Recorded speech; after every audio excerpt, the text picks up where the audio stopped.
adik-adik, selamat hari Minggu. Bagaimana kabar adik-adik semuanya? Langsung berharap kabar adik-adik semua dalam keadaan sehat-sehat saja ya. Adik-adik sudah siap untuk sekolah Minggu pada hari ini? Sebelumnya, mari kita berdoa. Mari adik-adik kita berdoa. Bapak yang baik, terima kasih untuk kasih penyertaan Tuhan dalam kehidupan kami hari lepas hari, untuk tubuh yang sehat sehingga saat ini kami boleh memuji, memuliakan nama Engkau. Kiranya Engkau berkati ibadah ini, biarlah Roh Kudus-Mu hadir di tengah-tengah kami, memimpin ibadah ini dari awal, pertengahan hingga akhirnya. Terima kasih Tuhan, di dalam nama Putra-Mu yang tunggal Yesus Kristus. Haleluya. Amin. Adik-adik, sebelum kita mendengarkan firman Tuhan, kita akan memuji nama Tuhan dengan lagu pujian Bekerja Tuhan. Mari adik-adik kita memuji nama Tuhan.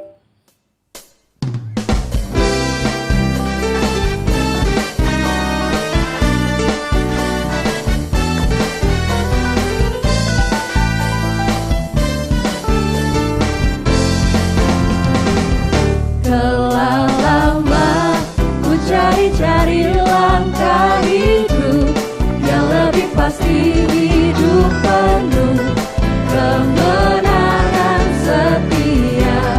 Hari suatu saat Yesus panggilku menjadi pekerja, melayani, jadi saksi bagi Dia. Bukan sembarang pekerja, ya Yesus luar biasa. Ya Dia Raja segala raja. Ya memanggilku menuai ladangnya. Hanya anugerah semata. Ya aku dipakai olehnya. Ya sungguh amat istimewa, menjadi pekerja Kristus yang mulia.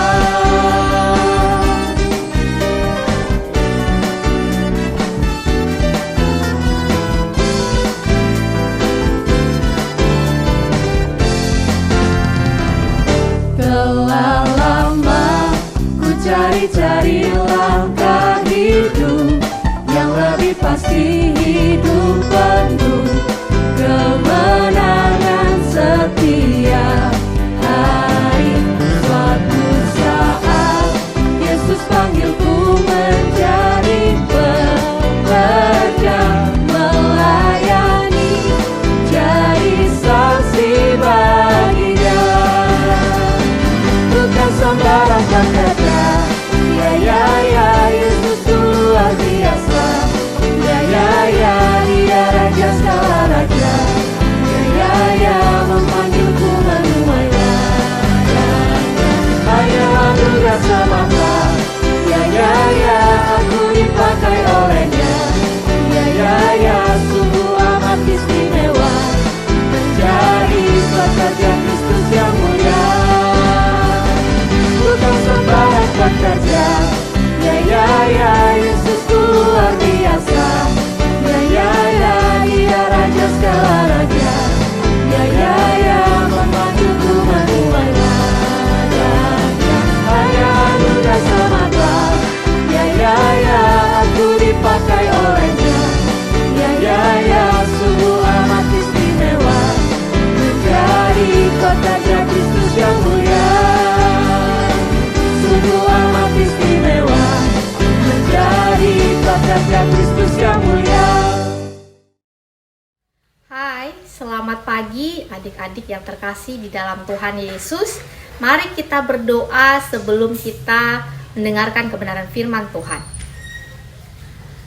Allah Bapa kami di dalam surga, kami mengucap syukur untuk hari ini.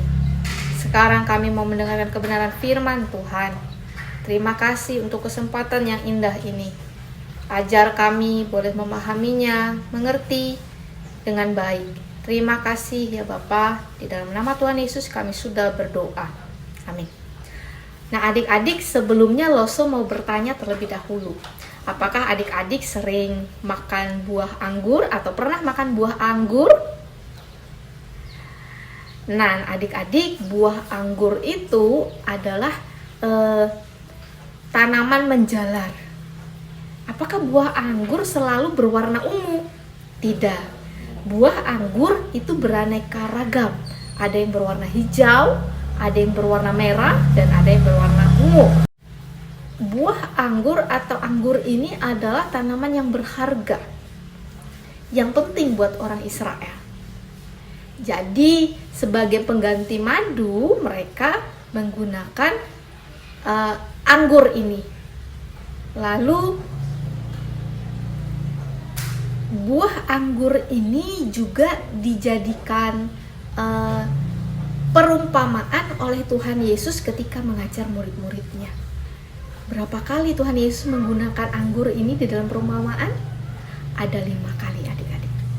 Nah, Tuhan Yesus memberikan perumpamaan bahwa Tuhan Yesus sendiri adalah pokok anggur dan pengikutnya atau murid-muridnya adalah cabang-cabangnya. Mari kita baca bersama dari kitab Yohanes pasal 15 ayat 1 sampai dengan 14. Yohanes pasal 15 ayat 1 sampai dengan 14. Sudah menemukannya? Losa akan membacakannya buat kita semua. Pokok anggur yang benar. Akulah pokok anggur yang benar dan Bapakkulah pengusahanya. Setiap ranting padaku yang tidak berbuah dipotongnya, dan setiap ranting yang berbuah dibersihkannya, supaya ia lebih banyak berbuah. Kamu memang sudah bersih karena firman yang telah kukatakan kepadamu. Tinggallah di dalam aku dan aku di dalam kamu.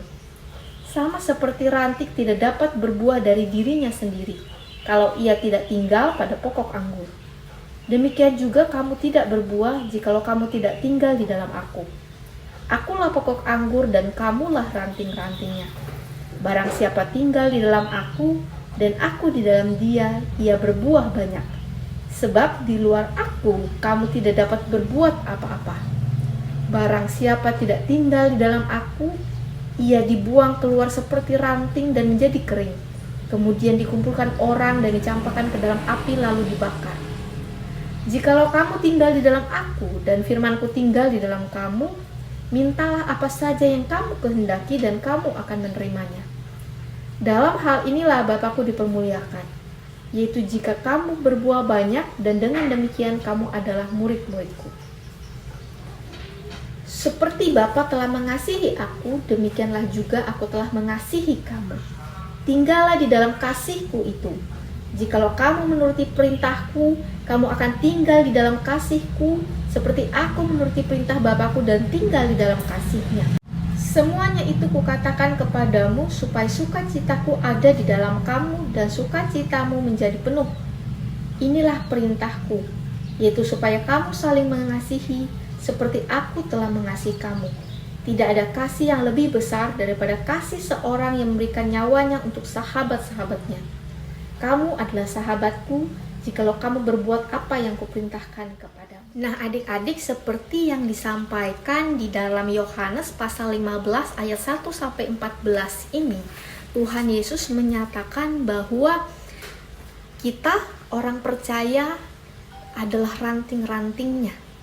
Kita akan berbuah bila kita tinggal di dalam pokok anggur, di dalam Tuhan Yesus. Maksudnya tinggal seperti apa? Maksudnya adalah percaya kepada Tuhan Yesus, menaati perintahnya, membaca dan merenungkan firman Allah. Nah, kita akan melanjutkan pembacaan Alkitab ini dari Yohanes 14 ayat 15 sampai dengan 18. Tuhan Yesus memberikan pernyataan di dalam Yohanes pasal 14 ayat 15 sampai dengan 18, yaitu bagaimana ketika Yesus menyampaikan kepada muridnya, bagaimana muridnya tetap tinggal di dalam dia, dekat di dalam dia apabila Tuhan Yesus sudah tidak bersama-sama dengan mereka. Nah ini, Losa akan membacakannya untuk kita semuanya. Yohanes pasal 14 ayat 15 sampai 18. Jikalau kamu mengasihi aku, kamu akan menuruti segala perintahku. Aku akan minta kepada Bapa dan ia akan memberikan kepadamu seorang penolong yang lain, supaya Ia menyertai kamu selama-lamanya, yaitu Roh kebenaran. Dunia tidak dapat menerima Dia, sebab dunia tidak melihat Dia dan tidak mengenal Dia. Tetapi kamu mengenal Dia, sebab Ia menyertai kamu dan akan diam di dalam kamu. Aku tidak akan meninggalkan kamu sebagai yatim piatu. Aku datang kembali kepadamu. Nah, adik-adik, di sini disampaikan bahwa Tuhan Yesus akan meminta kepada Bapa untuk mengirimkan seorang penolong, yaitu Roh Kudus, yaitu Roh kebenaran. Siapa mengirimkannya? Yaitu Allah Bapa. Roh Kudus ini yaitu Roh kebenaran ini akan diam di dalam setiap pengikutnya, setiap orang percaya. Roh Kudus ini akan memberikan kekuatan, akan membantu setiap murid-muridnya dan orang percaya untuk mengenal, untuk mengerti kebenaran firman Tuhan, adik-adik. Mari kita lanjutkan kembali dengan membacakan Kisah Para Rasul pasal 2 ayat 1 sampai dengan 4. Kisah Para Rasul pasal 2 ayat 1 sampai dengan 4. Judul perikopnya yaitu Pentakosta. Hari di mana Roh Kudus turun kepada murid-muridnya. Saya akan membacakannya. Ketika tiba hari Pentakosta, semua orang percaya berkumpul di satu tempat. Tiba-tiba turunlah dari langit suatu bunyi seperti tiupan angin keras yang memenuhi seluruh rumah di mana mereka duduk. Dan tampaklah kepada mereka lidah-lidah seperti nyala api yang bertebaran dan hinggap pada mereka masing-masing. Maka penuhlah mereka dengan Roh Kudus. Lalu mereka mulai berkata-kata dalam bahasa-bahasa lain seperti yang diberikan oleh Roh itu kepada mereka untuk mengatakannya.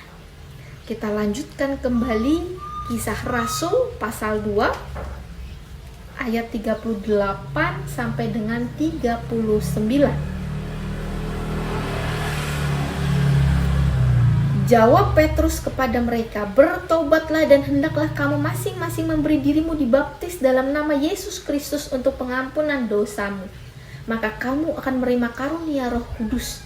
Sebab bagi kamulah janji itu, dan bagi anak-anakmu dan bagi orang yang masih jauh, yaitu sebanyak yang akan dipanggil oleh Tuhan Allah kita."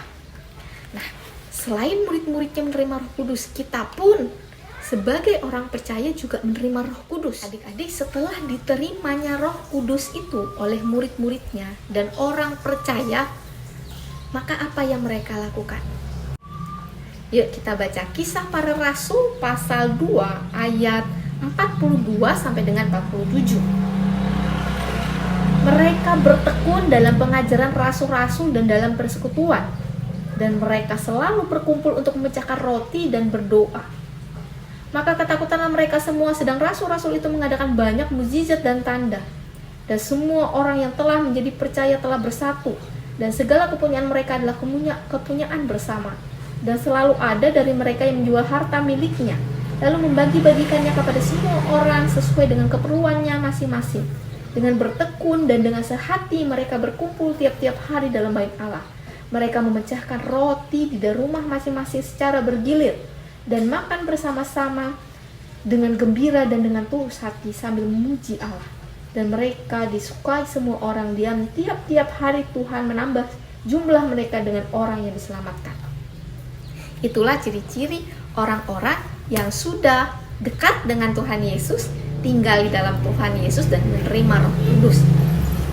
Setelah mereka dekat dengan Tuhan Yesus, menerima Roh Kudus, mereka akan menghasilkan buah roh.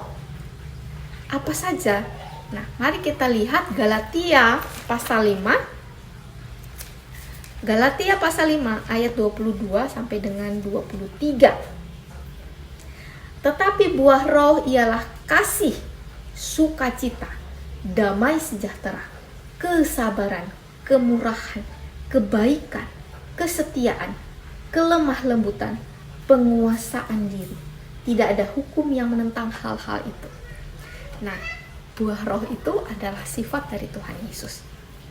Jadi kita yang adalah ranting-rantingnya dan tinggal di dalam pokok anggur yaitu Tuhan Yesus, menerima Roh Kudus yang diutus oleh Bapa. Roh Kudus adalah roh kebenaran yang menolong kita, membantu kita menaati, mempercayai Tuhan Yesus, mengerti firman-Nya. Lalu kita akan senang berkumpul, bersekutu, beribadah bersama dengan teman-teman yang seiman dengan kita, memuji Tuhan. Kita akan senang berdoa, kita akan senang membaca firman Tuhan, dan kita akan menghasilkan buah roh seperti yang ada di Galatia 5 ayat 22-23 tadi. Nah adik-adik, demikian firman yang dapat kita pelajari pada hari ini. Mari kita berdoa kembali untuk menutup ibadah kita. Allah Bapa kami di dalam surga, terima kasih untuk firman yang kami dengar. Kami ingin belajar untuk dekat dengan Tuhan. Kami mengucap syukur untuk Roh Kudus yang diam di dalam kami.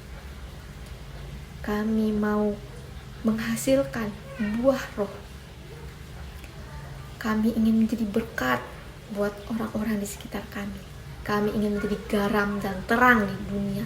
Kami ingin menjadi saksi Tuhan Yesus dimanapun kami berada. Terima kasih ya Bapak untuk hari ini.